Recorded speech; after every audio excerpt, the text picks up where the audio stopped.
For my practice. One, I want to first apologize to everybody watching. We are about 20 minutes behind schedule, and it is nobody's fault but my own. And so I apologize for that and promise to do better. Before we begin, as always, I need to take a moment to thank everybody that's here. I need to thank all of our alternative school leads. I need to thank all of our charter school leads and presidents. I need to thank everybody that's helping to make this show happen, because without the Karinas, without the Taras, without the Roseannes and the Karas in the back, without all of you doing all of this stuff, I'm just a late person.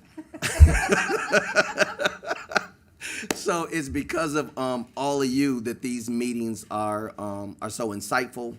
They're so meaningful. It's all the work that you're doing behind the scenes in the schools and in the buildings. So it's imperative to me that we acknowledge that, because too often we talk about all the things that are broken. We don't stop to pause and say thank you for all the things that are working well. And that's because of the work that you do. So I truly appreciate all of you. And I don't want to say names because I'm not going to remember everybody's names. But I do remember the work that you're doing. So again, thank you so much. And with that, I'm going to turn it over to Oscar, who will give us our land acknowledgement, and then Karina and Tara will take it over from there. Within Portland Public Schools today, we serve students and families representing more than 150 different tribal nations, including the descendants of local nations of the Chinook, Klamath, Multnomah, Kalipua, Multnomah, Cowlitz, and Malala, and Tualatin.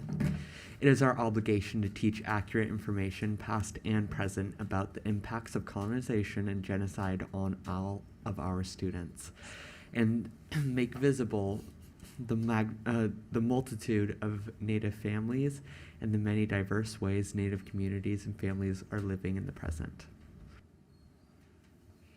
Thank you, Oscar. Thank you, Director Green. I always appreciate how you start and lead in such a good way with recognition and support. Thank you. So, and Director Lowry and Student Representative Calvert, thank you. So today, following up on what Director Green just said, we have a couple topics, one being the CBO's equal contract payment discussion, another being just a quick update on a charter school application, and then we want to really end our year and end our committee work with successes. So really talking about all the good work and shining a light on some of the great work that's happened within our Charter Schools and Alternative Programs Committee. And then we'll have public comment at the end. So with that, I'll go Miss Tara, Director Tara O'Neill. Good afternoon and thanks. So we did give us a short update previously about a charter school applicant. We continue to expect one charter school application. There will only be one. We require a letter of interest by May 1st, and we received that only from one applicant. The charter schools office, myself and my assistant, we've been able to meet with this applicant 3 times already to review the application, make sure they understand what's required of the application. Everything appears to be on track for this applicant to submit their application on July 15th. And beginning on that date, then we have statutory timelines for a completeness review, a public hearing, and then the final board decision to approve or deny the application. Okay, help me go to the Just next. an arrow. Oh, there we go. So here's a little bit about the timeline. We will have 30 days to check for completeness once we receive the application on July 15th. Once it is found to be complete, then we have 60 days to hold the public hearing. So it looks like that's going to be about mid-October. That is the latest that we can hold that public hearing. After the public hearing, it's 30 days to hold the final board vote to approve or deny. So during that 60 days and that 30 days is when the internal PPS review committee will be going through and looking at evaluating that application and looking at its strengths, et cetera. So then if it is approved, we'll move at that point to contract negotiations. If it is denied, there's also a process where the applicant can appeal, or they may decide to just wait and submit a new proposal in the next cycle. So that's kind of what we're looking at, primarily in the fall to early winter of next year. Any questions on that process? At what point do we find out, like, what location, or do we find that out later? Like, where they're going to be located at, what they're going, like, what their focus is going to be? So when they submit the application, which is July 15th, we already know their focus is their intention is a K-8 Montessori-based charter school. We don't have information about location yet, but that is part of the application's what they'll need to fill out is where do they intend. It's very unusual for a charter school to actually have an application or a location secured this early in the process. This would be an application for a school to open in the fall of 2023. But we should have information about where are they in, like, geographically location, if not a specific site for a facility. So from July 15th on, we should have that.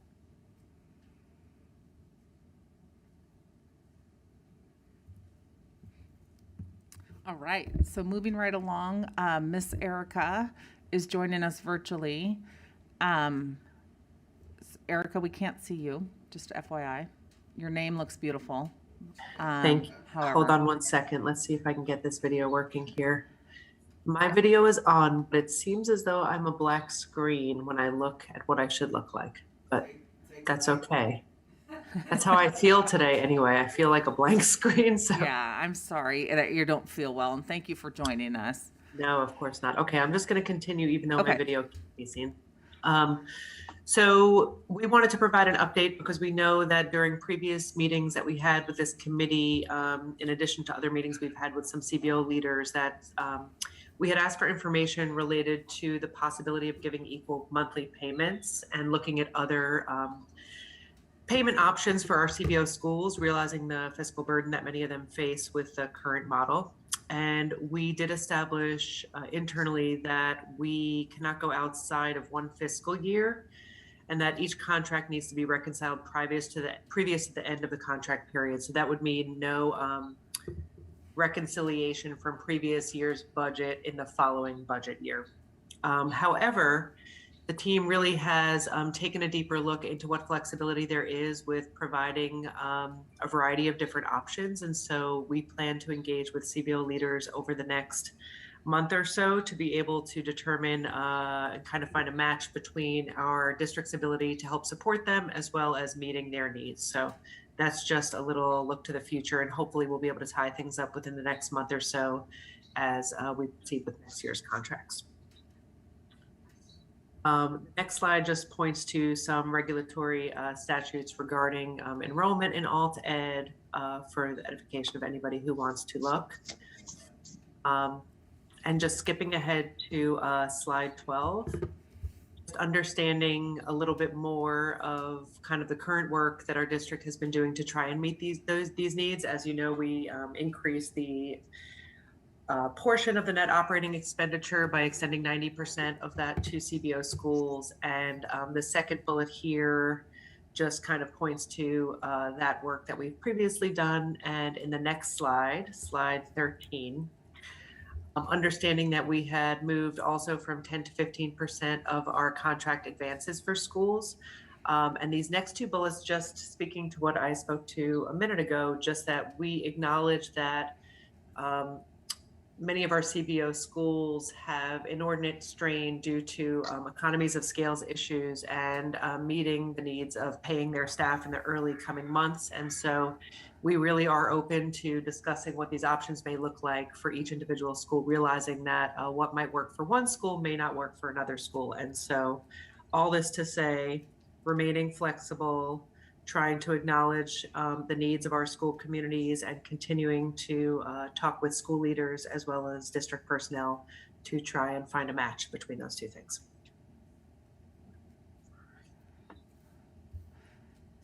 So just to reiterate, I think one of the things we shared last time we met was when we had surveyed schools, there were some schools that appreciated just a 10 or 15 month, the way the payment structure was, and there was another school or two who did not. And so we want to move forward with individual conversations with those schools to just think about what would work, and thinking about being open to changing structures, or do we want to pilot something? Is there something different that people would like?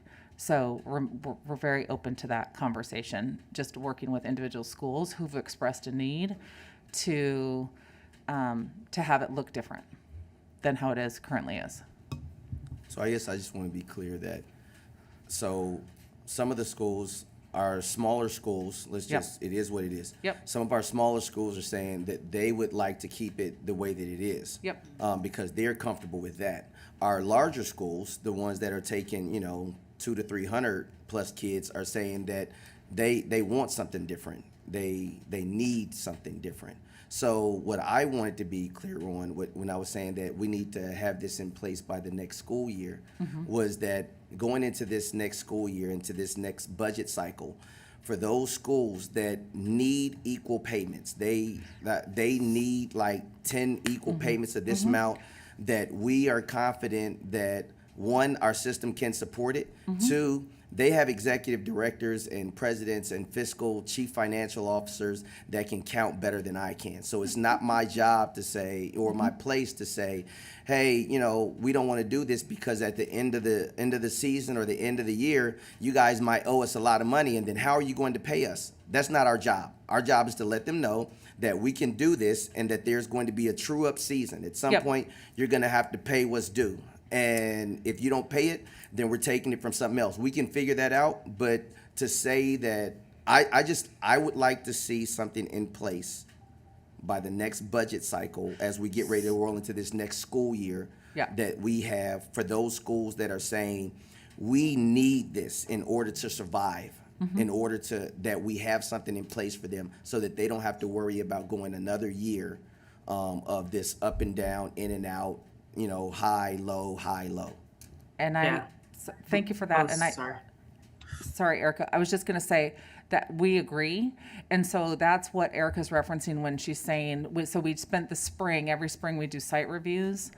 And so when we have our conversations, our follow-up conversations with individual schools, it's how we're starting our contracts. Like right now, we're in kind of contract season to get our contracts going and signed for the next year. So it'll actually be incorporated in the next couple months, next month or two, prior to next school year. Yeah. Yes, and we did run, we ran some numbers. I had Patty French, the wonderful Patty French. I'm going to give her a shout out at this meeting because she oftentimes does not get a shout out. But she is working some of the numbers, and we've just been looking at previous contracts and kind of the ebbs and flows of the payment structures to try and make some calculated decisions that I think will work in benefit of schools that are wanting support. So I think we're in a good place, and I feel confident that next year at these meetings, we will have school leaders really excited about where we land. So, do we know the number of schools who have said that they're interested in changing the model? Like, I'd have to look, because the way that we structured kind of our questions was one of the questions, it wasn't like a yes, no, it was kind of like which option would suit you best. The majority of the schools requested that they would prefer no change. And there were a few other schools that wanted maybe an increased advance amount, basically falling into the structure that we already have in place around advance, but rather just increasing that advance. And then one school that was more vocal about switching it up in a more regular or like a different way by having a even payment structure or even a full contract advance as their request. So we're in process. We're in process and moving forward. So that part's good.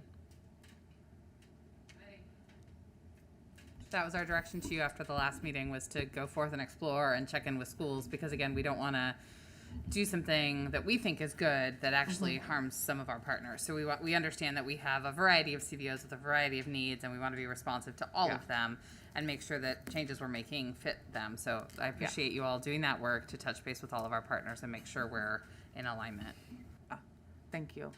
And I don't remember exactly either, but I think, Oscar, to your question, I think it was 5 of 7. I don't know that we got every single person answered when we did our survey before. And that's 5 of 7 say they would like to Stay the same. And so that's what we mean. We're about having individual conversations with the schools that would like something different.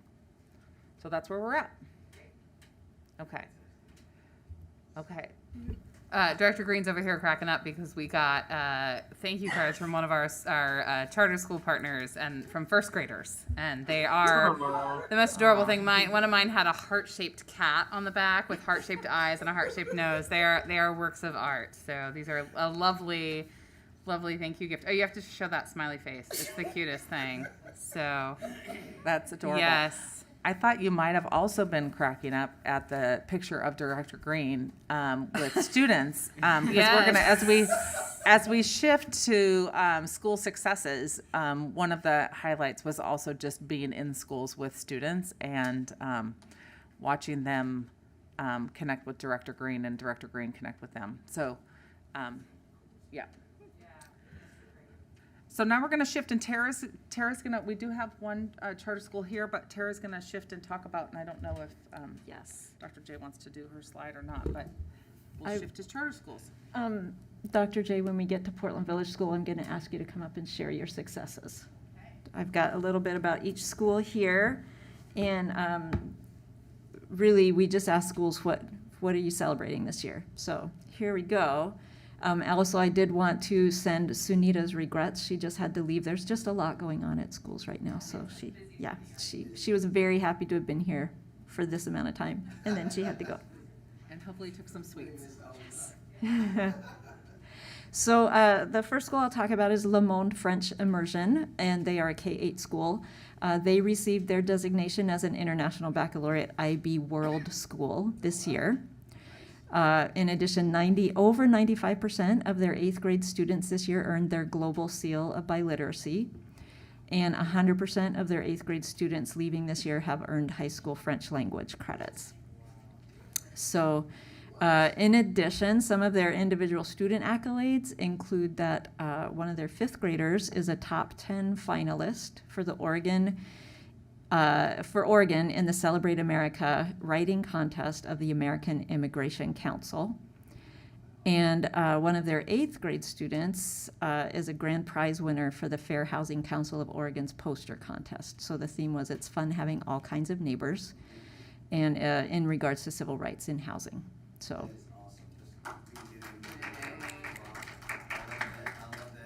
Pretty great successes for Le Monde. The Emerson School, and again, Sunita apologizes. She would love to be telling you about this. First off, I took that picture when I visited the Emerson School, and I thought, I'm going to print that and put it up in front of me every day. I thought that was pretty great. I took a similar picture when I was at Grout one day, and that sign said "No screaming," which I also at that point in time thought was very helpful. It was in the cafeteria. Yeah. Yeah, I think that's great as well. So Emerson is celebrating that 100% of their teachers will be retained into the following school year, so they will have 100% staff retention, which is a pretty big deal this year. They were also very excited that they were able to reestablish their comprehensive project-based learning this year, because that was a pretty challenging task during comprehensive distance learning. So they've been able to include field studies in all the classrooms and guest speakers in all the classrooms, which is critical to their project-based learning. And I will say at MLC we're doing just about the same thing. So it's so cool to see other schools doing project-based learning. It's pretty great. I agree. They were also pretty happy that the ESSER 3 funds were able to provide them an instructional support teacher, so that they were able to have additional instructional support for addressing individual student needs. In a school that has 6 teachers, adding one more is a massive increase, which is great. It made a really big impact. And then additionally, I know we spoke about their concerns with their facility. Sunita wanted to pass along that they have fully secured their current facility through December of 2022 and likely have secured it through June of 2023. So gives them a little bit more breathing room.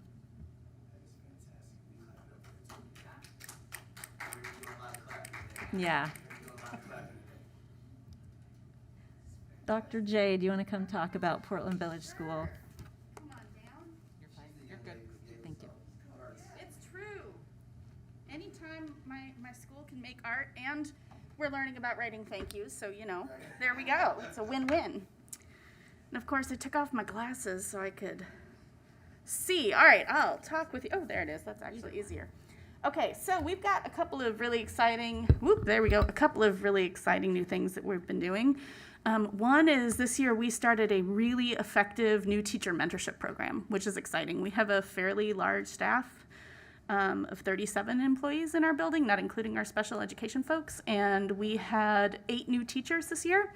So we developed a new teacher mentorship program where we were able to stipend our experienced teachers to mentor and partner our new teachers. And our new teachers were able to participate in a special day of pre-service just for them. That kind of got them settled into the school. And then they had regular monthly meetings with their mentor and administration. And then also weekly connection emails and more meetings if necessary. We created a handbook for it. It was all very official. There was like an agreement about what it would look like to be a mentor.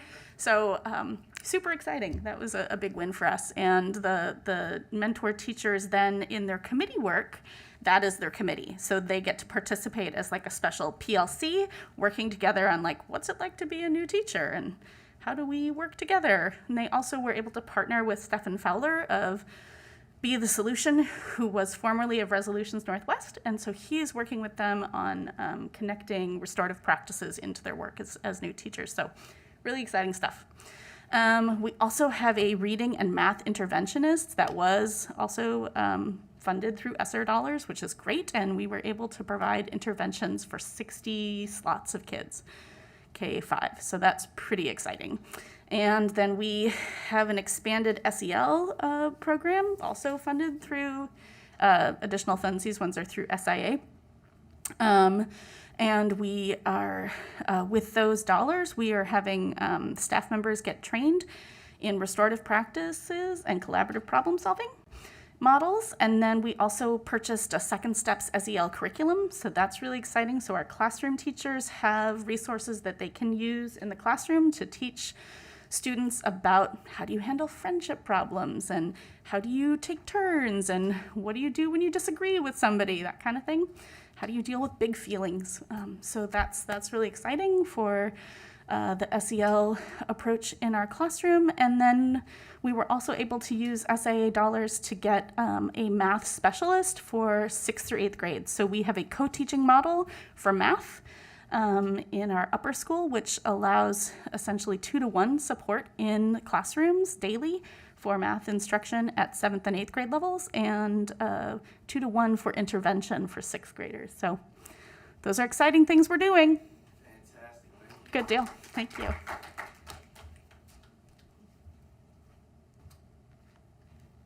Thank you, Dr. J. That's pretty great. Portland Arthur Academy, they were really excited to recognize their Portland Arthur Academy school staff because they were saying the staff just stepped up and stepped in whenever and wherever this whole year, but especially since January when there have been so many absences and the need to flex everywhere district-wide, but in these small schools especially. And we're able to continue to just meet their students' needs. Additionally, their community of students and families have also done an incredible job of supporting each other and supporting the school. So building that community and creating more community at Portland Arthur Academy has been a really big success for this year. And I think that speaks to the third bullet point as well. Their community has become closer and stronger during this school year coming back to school than it's ever been. They were pretty excited about that.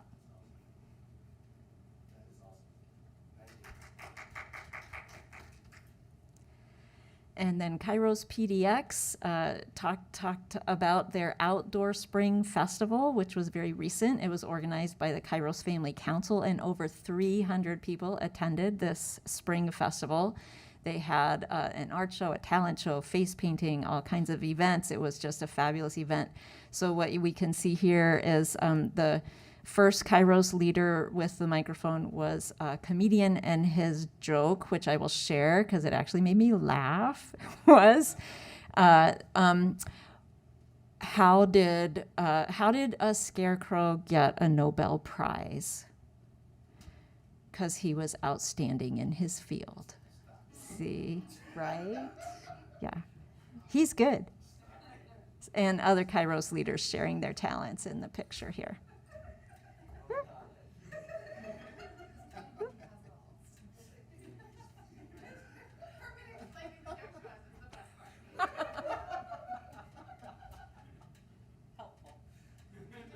Director Green is always helpful. It's the hand motions, yeah. That's good. And then looks like we have music as well. So there, it appears there was, yes, some keyboard and some additional talent there, and ukulele, and it appears dancing as well. Yeah, and some art too on the walls Yes, there. and the art show was behind them, and it was outdoors. It sounded like an amazing success. Yeah, awesome. And there we are. That's our charter school successes. That's the charter schools. Yay. And then do you want to hit it next? And then, okay, well, He was outstanding, not outstanding, outstanding.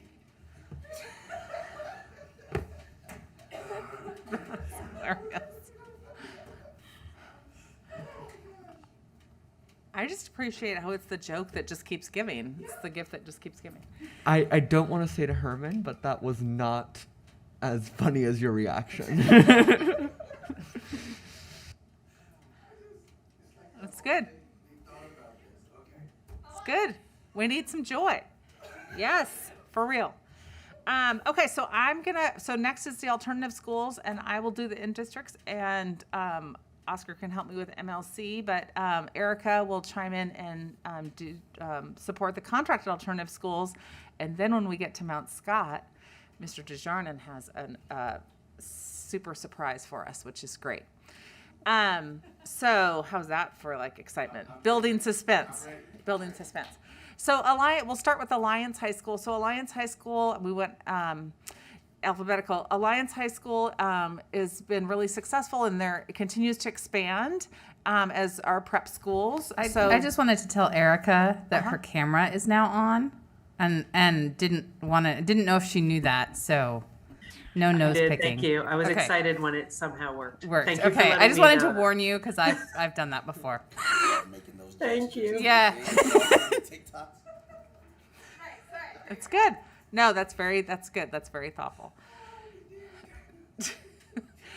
Okay, so what I started, I'm just gonna circle back. What I started with was we have, and this will be a great thing to talk more about next year. Also in the fall is our prep grant, and so our project-based learning grant has some of our Rosemary Anderson campuses, some of our Dart campuses, and both of our Alliance High School campuses and our MLC campus, with their focus on project-based learning. And so some of the highlights, again, just like all of the charter schools, there's lots more than is on a slide, but some of them are, one of the things that Alliance did this year is they have six-week terms, and for the last 4 terms, they've worked on a boat building project, and they've looked at how are they incorporating, and students have built 2 boats, and so incorporating math credit, English credit, social studies credit, and elective credit, which has been exciting. The whole staff teams at both campuses are engaged in professional development, which centers on course and unit planning based on Goldie Muhammad's Cultivating Genius text and the 5 pillars, which I just want to point out, I assume and know that some other schools are doing this also, but the Goldie Muhammad's Cultivating Genius book, as a school board who put in their mission statement for students to experience joy,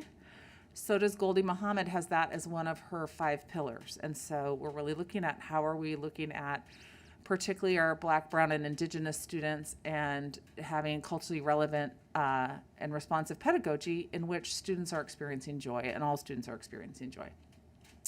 So that's been a really bright spot at Alliance. Also, the Black student unions from both campuses took 10 students to the East Coast on an HBCU trip in March, which was really exciting. They planned to do so, and then the pandemic hit right like a week before they were going to go a few years ago. So we were very excited to have our students have that experience.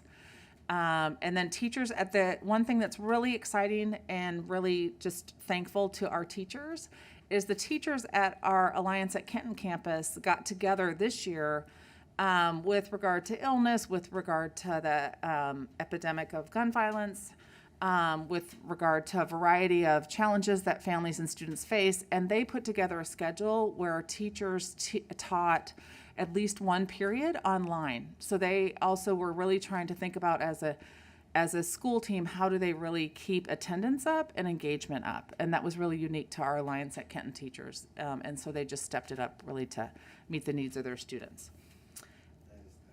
Yeah, so there's Alliance.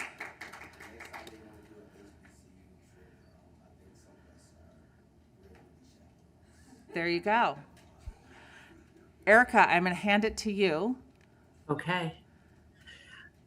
So I'm going to talk a little bit about just a small sampling of some of the successes from Helen's view. We recently did our site review where we went to visit the school and spent a day in the life there, and it was a wonderful experience. We got to connect with staff and students and all kinds of folks who contribute to that program. Here are just some of the highlights. 9 out of 10 of the students who enrolled in the PSU inquiry project are earning 15 PSU credits, which is just tremendous. And they were really happy that, of course, with those numbers, 9 out of the 10 students who originally enrolled were successful. And I believe the other student, the 10th one, did receive some credits, but not the full 15. There were some students, and one in particular who I spoke to for a while, who is amazing, was awarded the 4-H award for public speaking, and also was a recipient of the Carpe Mundi scholarship. And so she is working on setting up travel for an upcoming year, which is incredible, to, I believe, a place of her choice internationally. Some of the other things that they were really speaking about as successes this year was just their staff's ability to integrate core content classes and their CTE programming. They currently have 5 CTE emphases: broadcasting, manufacturing, business, culinary, and natural resources. And this past year really just spent a lot of time thinking about how to team those teachers together. All their classes are team taught, so they have more than one teacher in each room, and being really strategic with partnering a kind of work-based person and a core content person together. And this has had a lot of different outcomes, one of which has really been valuable is just increasing the relevancy of the coursework in the classes as an engagement strategy, especially for students that traditionally have had barriers to engaging with education. And so, you know, they're excited for that work to continue next year and thinking about some other ways in which they can shift their programming to emphasize that more. Yay, Helen's View. Yay, Helen's View. Okay, Mount Scott, do you want to say anything before we have Tom come up, Erica? No, I would just say that Tom shared some points as well as his team, and some of this was kind of unearthed from our site visit and things that were shared from staff, students, and admin. Tom, let me know if you want me to read and you show, or you read and show, whatever works for you. Want to come on up, Tom? I think she should read. Go for it, Erica. Okay. So I'd say loud and clear across the board. We're always looking, of course, at individual school successes when we're visiting them and talking with leaders, but also we're looking for kind of things that are amplified across the CBO network. And I would say across the board, everybody was just, when we asked them one thing that they were really like proud of or happy about this year, bringing students back to school in person has been obviously a very large undertaking. And so this was their first kind of statement, like, wow, we did this and we've continued to do it, and we're continuing to make revisions based on the experience that our kids had in school last year. So that was a big win for them. One other thing that's specific to Mount Scott, which a few other CBOs are kind of considering, is implementing Yonder phone pouches. Great. We do have some CBOs that use a system like this, but these Yonder pouches basically are used to collect student cell phones at the beginning of the school day, and basically rendering them useless throughout the day. And then they're given back at different times throughout the day when instruction is not happening. And the school staff has seen students, staff, and admin have all said that this has been a huge win in terms of helping students to engage with each other, engage with their teachers, and engage in the academic work. They also made some shifts to their grading policies. And so shifting to using no grades instead of Fs for a variety of reasons. And this has really helped students kind of feel a sense of belonging and engagement, not only with making up lost work, but also in terms of their sense of success in school. And then key to their work is the social and emotional learning work that's happening. And this is true through a shared advisory curriculum that they started this year. And they're looking to make even more in-depth kind of push into that curriculum for subsequent years to follow. So that's really exciting. And now I will turn it over to Tom. So I should stop sharing? Yeah. Okay.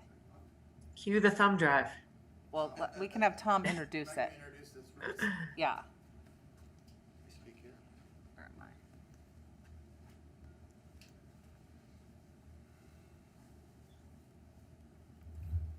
There we go. And Karina, right Just so now we're people can looking at see your you. inbox. Just what? In my inbox? If only Okay, you we're would good now. answer some of the emails. Yeah, I'll just introduce this. So, even though I'm the only CBO leader in person here today, I think what I'm about to share is reflective of the successes that are happening at all the CBO schools for our students and our staff. When Karina and Eric asked me if we had anything to present today for this success story, I said, well, I have a video draft that we're going to show at our graduation ceremony on Saturday, which talks about student turnaround stories, how things that they overcame, success stories, and it's 6 minutes long. Is that going to be too long? Perfect. And they said that's fine. And I'll just say this is almost a final draft. We're doing the last draft tonight. This is final edits before graduation, which will be our first in-person ceremony in 3 years. We do a very personalized ceremony where we spotlight student stories. But again, I just want to say this is a Mount Scott video about Mount Scott students, but really what they are saying is reflective of all the students that attend the community-based organizations. They each have their unique story. You all know that we serve a population that is predominantly historically underserved. You know the characteristics, and these students come to our schools with a lot of challenges, both in school and out of school. And what the CBOs are able to do with your support is pretty phenomenal, and it's pretty emotional because this video is part of a 2-day thing we do in every March, where we bring in a professional photographer who actually does senior portraits of all of the graduates over 2 days at no cost to them, because most graduates can't afford this in their families, right? So just to see these kids dressed up, some wearing makeup for the first time for these photographs, it's just really cool to see. But what we also do, and this will just be the last setup for this video, is we do exit interviews with all the seniors to hear, what their stories and what worked for them, what didn't, and they have some pretty powerful stories, and it helps us move forward and progress each year. But the other thing that we do is we invite, we don't drag, we invite them, if any of them want to come upstairs to our meeting room and actually share their stories on video, which for most seniors, any students, is pretty terrifying. And some come with hesitation, some come reluctantly, some come with a lot of push. And we sit them in front of a camera and we ask them some basic questions about their experience. And this video that you're seeing here is the the culmination of that that we will share along with other features and other videos at our graduation ceremony. So it's called Graduate Reflections, and hopefully the sound will work because it's very important you hear their stories.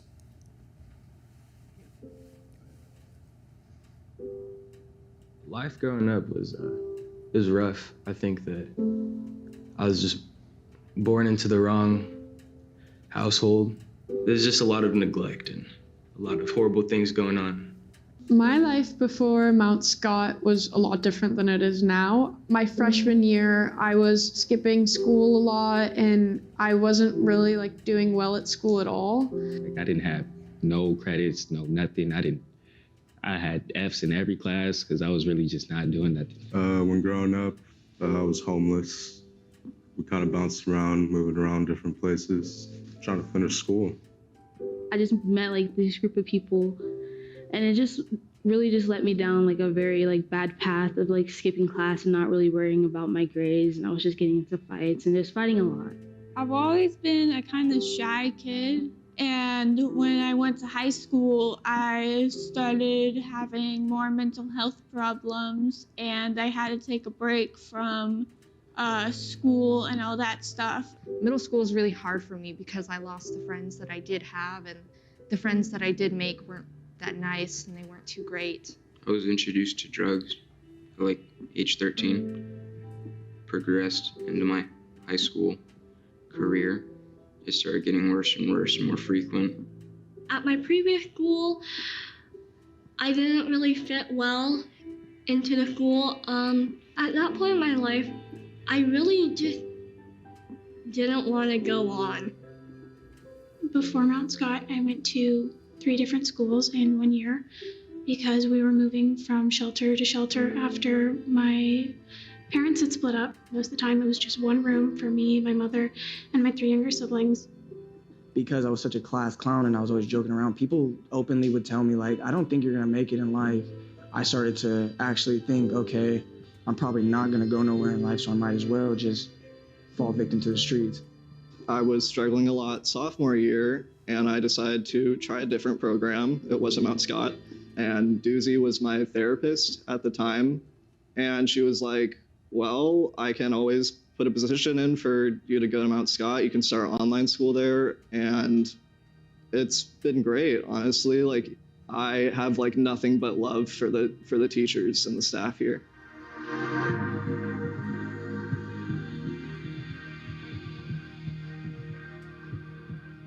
Felt like I was, they wanted me here, they actually wanted to see me succeed and not doing it for a paycheck.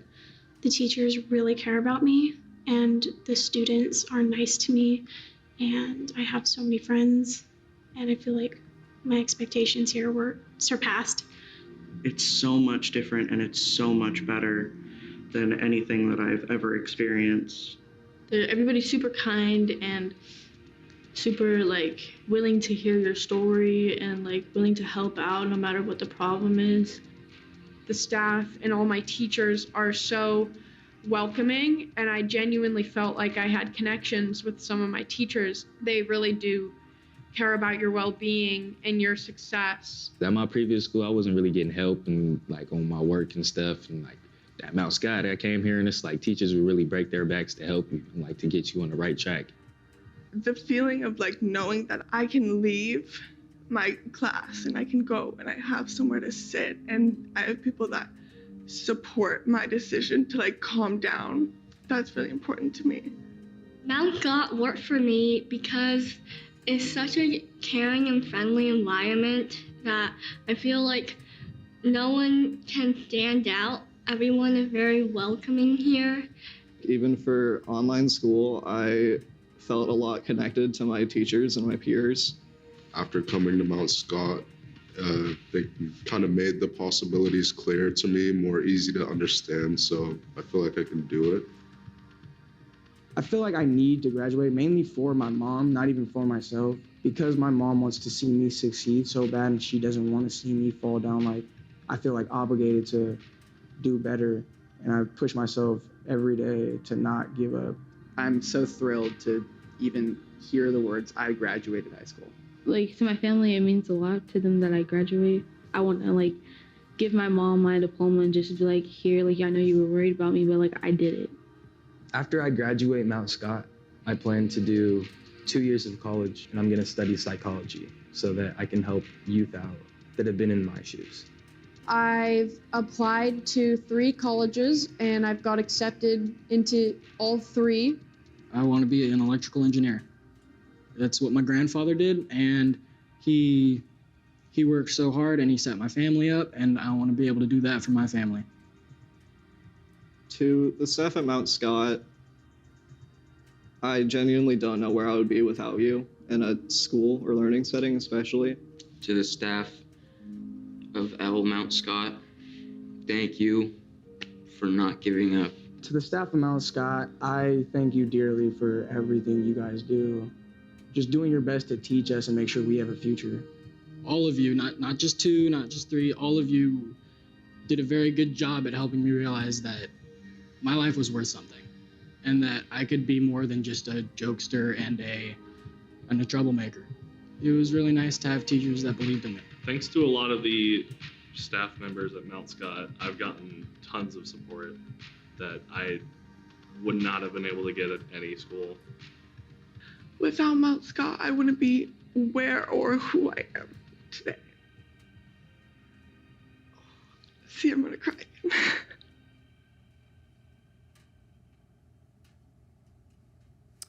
So, I will just say, don't share that with anyone, because nobody, I think one person on our staff has seen that draft, and it's for the kids and the families on Saturday, so. There you go. Yeah. Live stream. But no, again, just in closing, I want to say that really, again, these are Mount Scott students, but it's reflective of the entire student population among the CBOs who are doing tremendous work with your support. Thank you. Thank you, Tom. Thank you for sharing it.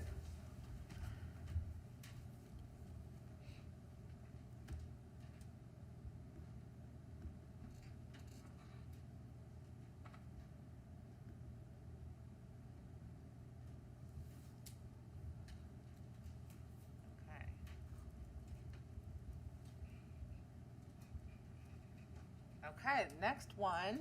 Oh, here we go. Oh, this is the wrong. Dang it. Okay, hold on. Different slide deck.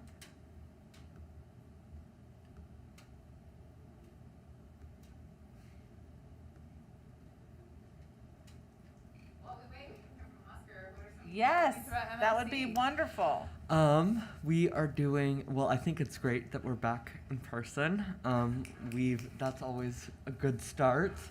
But we're just doing a lot around, we've done a lot around support, and I'm really proud of the work that I've seen happen around, especially with our social workers, our social worker who's amazing, and our counseling staff who's been really supportive and saying, why, if you aren't showing up to classes, it's not, you need to show up to classes, but it's why aren't you showing up, and what is that, and those conversations, which I think has been really impressive. There's always more work to be done, but I'm just really proud of, we've, as a school, have done so much amazing work, and it's really, really amazing to see. What's your favorite project? What's your favorite project-based learning that you've done this year? So mine would probably be, I had an intro to education class as a CTE class, where I got to teach what was it? It was a 7th grade class, and it was an English class, and I was able to be a part of that, and that experience, which was pretty amazing. So what did you teach the 7th graders? Let's see. Or what? Yeah, that's a better question. The 7th graders taught me patience and not to, and that I never want to become a middle school teacher. So. And what did you teach them? And what was the activity in the English class that you had them do? Let's see if I can remember. This was last semester. Let's see if I can remember. It was a lot around. It was a spelling game where you were given a bunch of letters and you had to figure out words to spell. And it was just great to see creativity and see how people. It was really interesting. I always love to see how people think differently, and how people would find different combinations. It was basically just big Wordle, Big Wordle. That's yes. good. And did those were 7th graders at MLC, right? Yeah. So that's cool too, because then they can see like what older students are doing and see where they will be one day, and that's really awesome. Yeah. It's been really exciting. It is. So MLC is our only K-12 alternative school.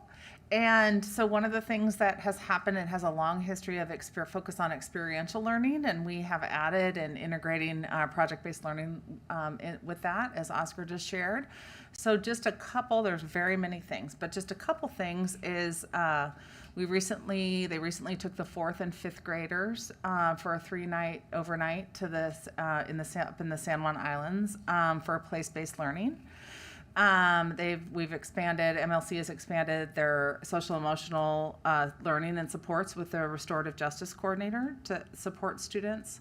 As Oscar talked about, student specific supports. And so one of the things that MLC, like other schools, certainly like other alternative schools, but is we have a high number of students who have specific learning needs. And so one of the ways that their students are really able to engage really physically and actively is with experiential learning. And so there's lots of projects, lots of connections in units to using the city as their classroom. And so that's one of the things that's exciting about MLC. And then lastly, we are continuing the expansion of the CTE strands in both mass communications and in K-12 education. So one of the things that we also have is we have an internship model where high school students on one day a week have an internship. And so we have a chunk of our high school students who are doing internships in the K-8 classrooms. And so that's built into the model, which is nice and specific to MLC. And I'll just add, I think the internship program has really been, it's been really amazing for me. I think a lot of students weren't able to, it was kind of hard for us to kind of start up again this year. It has been challenging. And, but I think we're going to find a model, and I'm confident with our internship coordinator that we'll find a model that works really well. And I think it was just an amazing opportunity. I did an internship on a political campaign that was pretty amazing. And it really got me really inspired and interested. And it's an amazing way to say, decide what you want to focus on and go after what you want. So it's a really amazing program, and I'm glad to see we're getting it started again, and I'm really optimistic to see how it moves forward. I just like to make sure that I stated, just so that I can be fair, I mentioned earlier about wanting to go on some of the HBCU trips if somebody else. I do not want to go on any trip with 4th and 5th graders. So I just want to throw that out there that somebody else can have that. I will go on the trip with the 4th and 5th graders. Okay, thank happily. you. I was very excited to get to go I to want to the share the Oregon love with Coast. someone else. They are very cute and very nice. You don't know what you're missing, Herman. And I know how much you love camping as well, so I will do any outdoor schools also. You got it. Yeah. There you go. Complimentary. So I'm going to hand it back to Erica. I know we want to. We have a few more slides, and it's 2:15. So I just want to hand it back to you, Miss Erica. So go for it. We have NAEA Many Nations Academy next. Okay, thank you.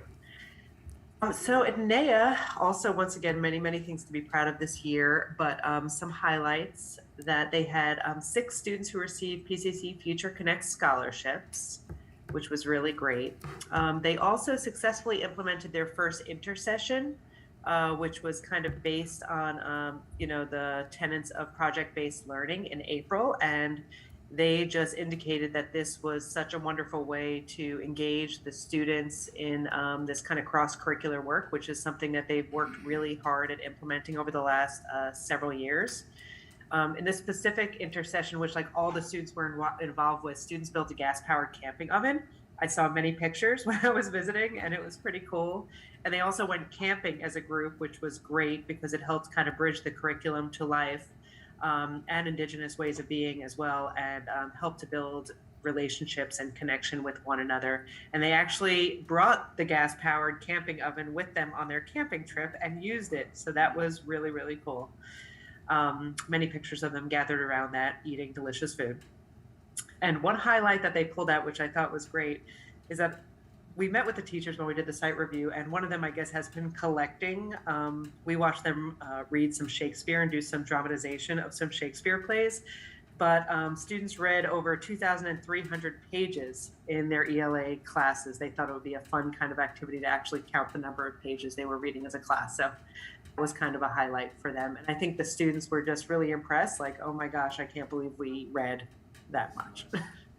So Erica, that's each student read that much, right? Or is that like over the course of a year, each student read 2,300 pages? That's what it sounds like to me.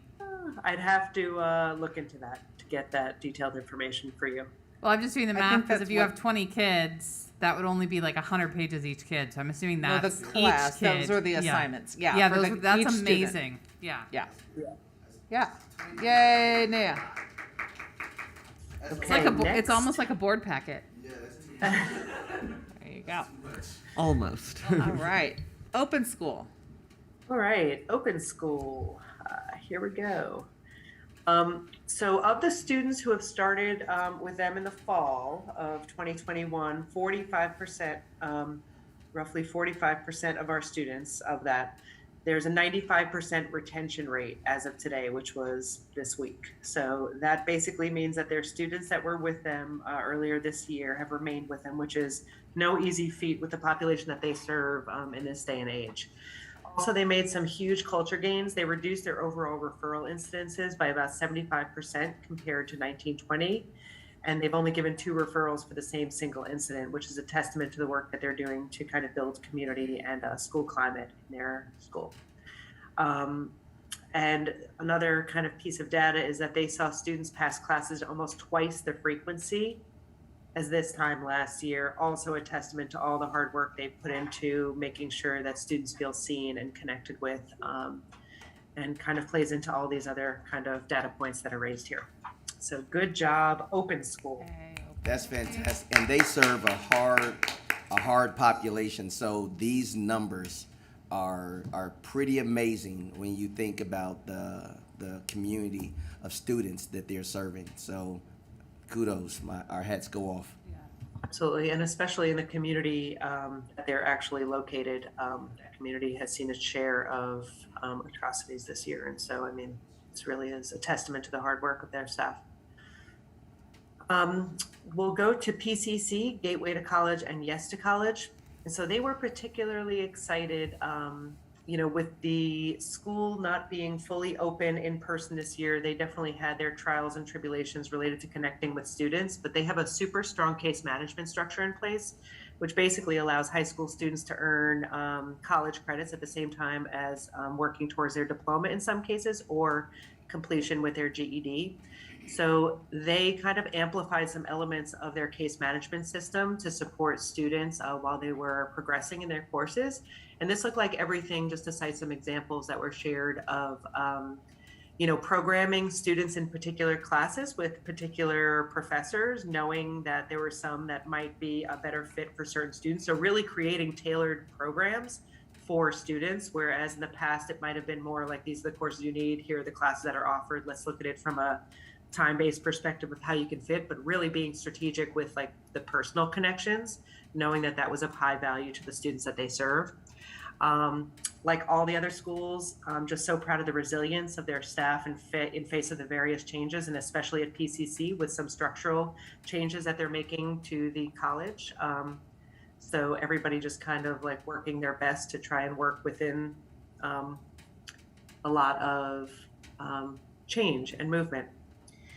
Also, they were able to provide a lot of mental health support for students facing adversity as they're pursuing their college level coursework.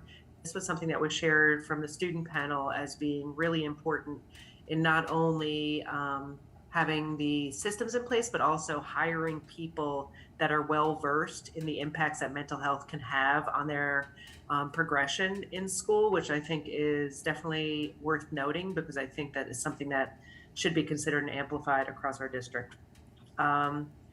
And then so many different successes for students receiving ESL support in Yes to College and other programs. We spoke with a panel of students, and I think we saw a video earlier at this committee from some of the students who are participating in ESL programming at PCC, and just once again, a testament to the structures they put into place in the case management system to really get to know the kids well and help them through some hard times. Yay. Yay, PCC. Woohoo, PCC. All right. Okay. So PYB shared a very, very, very great and very, very long story that was in narrative form. So I apologize to the PYB team for truncating that beautiful, eloquent story into a bullet. But these are kind of the taglines. They were able to offer robust services throughout the year despite significant staff turnover and vacancies. So 75% of their academic team joined PYB at some point during this year. And at this point, it's functioning similarly to previous years. And so that is a huge feat. They had to do a ridiculous amount of hiring and onboarding, and PYB being a very distinct and specific type of service that they provide with the majority focused on CTE programming in specific strands. Integrating their job team and their core academic team has been a really big focus of this year. How big is their staff? How big is their staff? Their teaching staff, well, it wasn't just teaching staff. 75% of the academic team. So I think they have currently 4 teachers on staff. Wow. Some of which are solely focused on academics and some kind of share responsibilities. And then they have other core teams. So the way in which PYB functions, and it would be better for Zach or Jill to speak about this, but essentially they combine 3 different teams and they create kind of a core team for each student. And the students actually talked about this in the site review, how that kind of structure was particularly useful for them, because not only are they doing CTE training from CTE teachers, but they're also doing academic coursework. And then they also have a kind of case manager. Those teams meet weekly to kind of case manage each of those students individually. And they bring the student into the mix with all 3 members of those different teams to actually have a conference with them every week. So not only does the student kind of know that every single person on their team knows what's happening across those different areas, but they're really able to look at the overall holistic students' growth towards earning their GED while simultaneously progressing in their job training and or earning certificates, and also in regards to other wraparound supports they may need. And they also touched on GED completers. They had a significant number of GED completers despite low enrollment this year. And one of the things that they spoke about in particular was just the state's ability to provide online proctoring for the GED. So they were now able to offer the GED on their site through a virtual proctor with the statewide testing system. And so in the previous year during COVID, if you didn't know, during springtime, there were no students who were able to register for GED because the testing centers were closed. And then they kind of had a rapid iteration of how to do testing, and now online proctoring is available.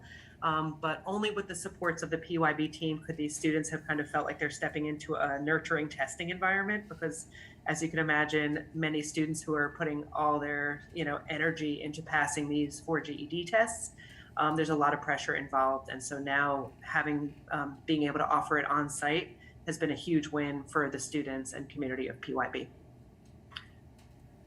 Remember the narrative I talked about? I'm going to go through this fast, but just wanted to call out Harley specifically because he jumped through some significant hoops, and I'll let you kind of read more of the narrative if you have time. One last thing on PYB. Panorama data was incredible. So student sense of belonging, super high at PYB and across our CBO network. Yay. Yay. Okay, I'm going to run through the Rosemary Anderson campuses really quickly. So Lentz campus did a lot of cross-curricular work with shared project-based learning projects between math and science, which was kind of new for them. And they've really been leaning into prep to kind of get that work going and just relying on their strong teacher team.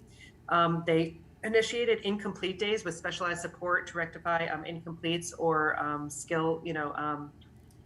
assignment loss during the pandemic. Also had a lot of flexibility in scheduling for students due to jobs, parenting, and lack of school involvement. So really providing extra time after school and at other times to just meet their needs. And have been engaging in a lot of professional development, which really helped kind of tie their team together, specifically around racial equity and culturally responsive teaching in the brain. And them and a few other campuses are doing book studies on that specific book and thinking around how to integrate practices. Also, a successful school survey. Really, the students of this school, they feel safe, they feel seen, they feel nurtured and cared for, as Tom's video kind of pointed to. Hey, Rosemary Anderson Lentz. This is good to end with all these like positive successes. It is. Okay, so Okay. we Oh, go ahead. we skipped past Rams, but keep going with the high Oh, schools. That's okay. did I? So that's okay. Okay. Finish with that. The New Columbia's next. Okay, thank you. New Columbia. They designed some special social emotional learning efforts, and they had weekly meetings with students.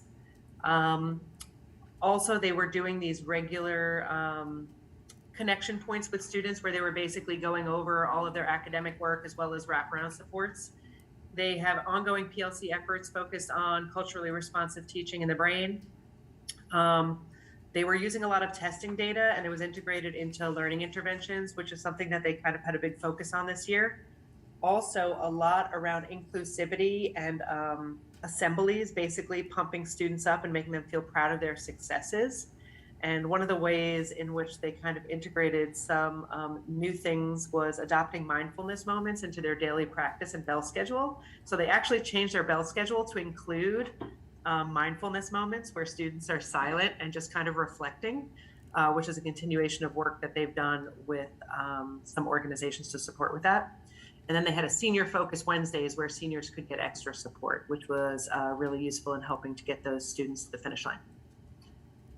Should we go back to Rams? Yay. No, want to go with North? Okay. North. All right. We have some students that are taking a WR90 class at PCC on Wednesdays, getting some more high school students on college campuses. And at North, as you know, there's a campus right across the street. And their principal, Damon, hails from Middle College and has some other experience with PCC. And so it's great to have him on board, adding that work. Also had 3 students from North who won the PIE Young Enterprises Entrepreneurs Team competition with their business idea and plan. They also had great panorama data about students' sense of belonging, which I think means a lot to their staff and shows that their hard work is paying off. They also had a Fitbit challenge, which has been fun in getting kids moving. And from what I hear, a lot of their staff as well, which is definitely no easy feat, getting high schoolers up and moving around, especially during this year and after a year of being more homebound. And then students completed 55 credits in the Learning Center, which is kind of a place where students needing extra support and more tailored supports are able to receive it. So that's huge kudos to them and their team. Yay.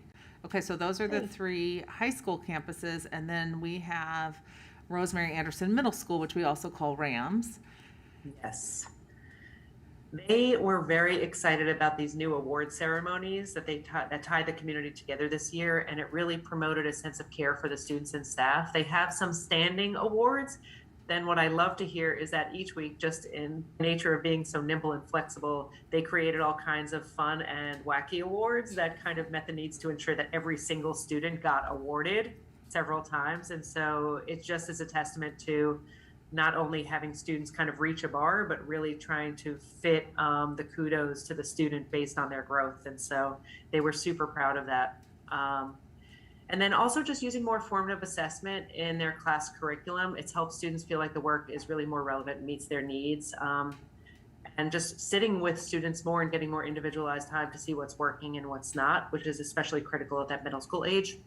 And then they have a mental health counselor that's helped all the students develop positive connection to school and work through various needs. This is also another trend across our CBO site visits and what we know has really worked this year, and just making sure that there's people for students to talk to about stuff that goes beyond just academic learning. Yay, Rams! That is Rosemary Anderson. So Very appreciative of Rosemary Anderson, all they do on their 4 campuses. Okay, and the last but not least. Yes, Youth Progress, the Learning Center. A huge feat. They moved into a new building, which is wonderful. And so they spent a lot of time kind of getting resituated. They also transitioned 3 people out of the program and back with family and back to their original school setting, which is a big part of what they aim to do at the Learning Center. Just to reiterate or just to remind, so all the students at Youth Progress are in foster care. And a variety of them are kind of placed in the Learning Center in between kind of placements or while they have proctor care. And you know, they just adapted well. They have new education director they just hired, and so just kind of the program being filtered across many people throughout the agency and getting all hands on deck and supporting the students in the Learning Center. So those were kind of the biggest wins for them. I could speak for hours and hours and hours about all the things that these schools did well this year, but I just want to give a heartfelt thank you. Really, a tear is coming to my eye, especially from that video, and then just coming off the tails of all these site visits. It is just so wonderful to hear testament of students just sharing something that really worked for them in school. And I just encourage all of you, I hope that all of you get the experience to be able to witness that yourself. So that's all for me. Thanks. Thank you, Erica. And I just want to say I really appreciate that we have seen this kind of increased focus on mental health from our CBOs, our in-district alternatives, and our charters. I think it's so important when you're in education. Like when you go to school and you aren't succeeding, it can be for a variety of reasons. And love that focus on it's not just that school is not just a place for you to learn by being in a classroom, but it's also for you to feel supported and feel like you belong. Absolutely. And, you know, just to add just one more piece, one thing that came up, and I'd love to spend time with all the student panels, like they give so many great ideas. And Tom, you showed that video and you do those interviews. And so it's so interesting what comes up. One of the things that was particularly novel was that I heard from students across the CBOs was not only around direct mental health support that they may be able to receive through counseling, but training for teachers and other school staff as well about the impact that mental health has on student progress in school. So I just wanted to put that nugget out there as kind of being not around the direct counseling per se, although that is a big piece, but also other work that happens school-wide around understanding mental health conditions and its impacts. Absolutely. Well, thank you. So that rounds out our school successes for this year. Yes, so much. There is so much. And I just, I just want to thank you, Director Green, for centering us as we kind of close this year of meetings to close with the success, because it's been a hard year and people have really persevered and there's been a lot of success. So I appreciate the focus on joy and success. I don't know, Ms. Bradshaw, do we have anybody signed up for public comment? Okay. So I believe the only announcement I have is thanks to requests from our directors. We have lots of good sweets out in the outside. That's all, Herman. There's treats out in the hallway. We like treats. We like treats. And those treats are available. I want to just say before we close and get ready to go out, if there's no other business, that all of us are doing such heavy lifting right now in this season. We are working tirelessly around the clock, some of us, and we're getting very little sleep. And as you get down to the end of the school year, more stuff starts happening, and that's on top of everything else because life hasn't stopped because of all the chaoses that we're all experiencing. And I want to make sure that as we continue to go forward, that we recognize all the wonderful things that our schools, our teachers, our administrators, our executive directors, all the work that's being put in to make this machine function so that it doesn't just come to a crashing halt or crumble. I want us to really begin to focus on there's a lot of work that we got to do. I think we would all agree that there's still plenty of work to do, but we can always pause to say thank you. And we can pause. I mean, what I saw across the board is that a lot of our schools are doing some of the same great things. This is great.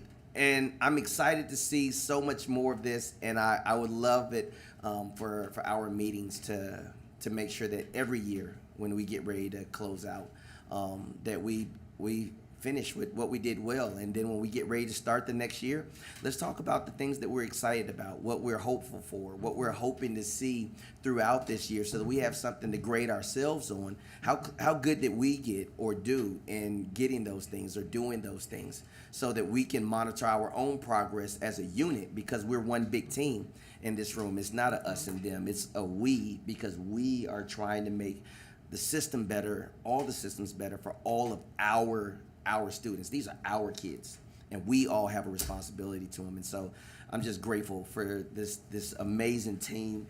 And y'all don't know how much the team has helped me be chair. See, I get to come up here and stand, but I got Ailey, who I will be talking, and she'll be like, "That's this," and I'll be like, "Thank you."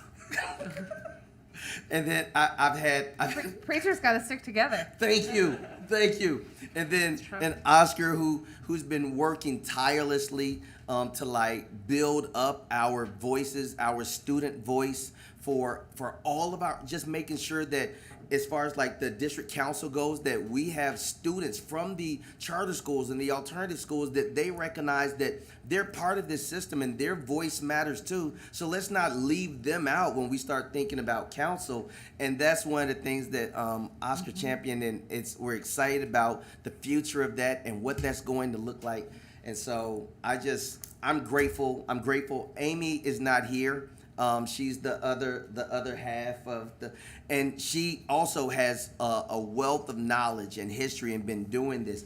And she would remind me, these are things that we've worked on. Let's make sure that we continue the beat. It was all of us working together. I really feel like that helped us have the year that we did. And I tip my hat. I'm not, but Kara, Tara, and Tara.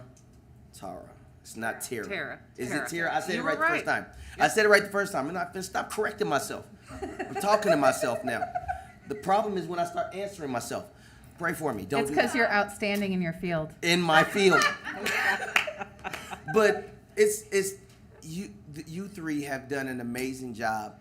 Just continuing to follow up on some of the things that we've brought forward, things that we had questions about, continuing to work on them behind the scenes when nobody else is looking, everybody else has forgotten about it, everybody else has moved on, and you're consistently, tirelessly working on these things, making sure that, no, this is important, let's get it done, and let's bring it back to the table. So I just need to say, I appreciate all of you so much. Thank you all for everything that you've done, and I look forward to what the years have in store for what we're going to be doing. So let's go eat treats. Let's eat treats. But before we do, Oscar may want to say something. I just want to say thank you to everyone in here. I think we've all worked tirelessly this year, and we're ready for the year to come to its end. But we're also, and I hope I'm speaking for everyone, but excited to continue the work. And yes. And I think literally everyone in this boardroom has worked so tirelessly.